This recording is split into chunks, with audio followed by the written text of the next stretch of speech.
Fil-Kungress Reġjonali tal-Partit Laburista f'Għawdex, il-mexxej Laburista Joseph Muscat elenka l-pjan tal-Partit Laburista għal ħolqien tax-xogħol f'Għawdex għall-Għawxin.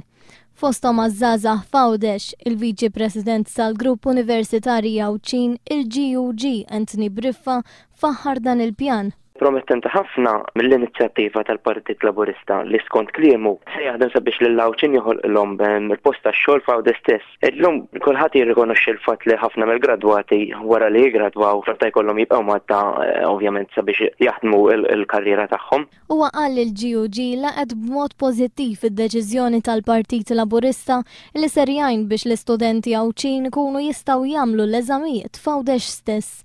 Fl-ewwel Kungress Reġjonali tal-Partit Laburista f'Għawdex saru għadd ta' workshops li matulhom saru diversi proposti u ġiet diskussa l-Gżira Għawċija minn kull aspett. Fl-ewwel workshop immexxi minn Anton Refalo kienet diskussa d-direzzjoni tar-reġjun intqal li Għawdex għandu jkollu l-istrutturi kollha li jagħmluh reġjun Ewropew.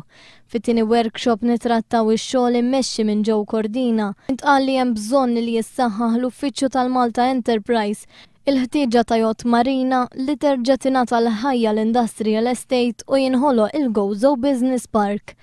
Ninvestu f'żgħażagħ Għawċin kienet it-tema tat-tielet workshop immexxi minn Justin Caruana li enfasizzat l-importanza tal-edukazzjoni f'Għawdex, dan billi jkunu esportati possibilitajiet ta' teleconferencing biex l-Għawċin ikunu jistgħu jieħdu l-edukazzjoni tagħhom f'Għawdex stess.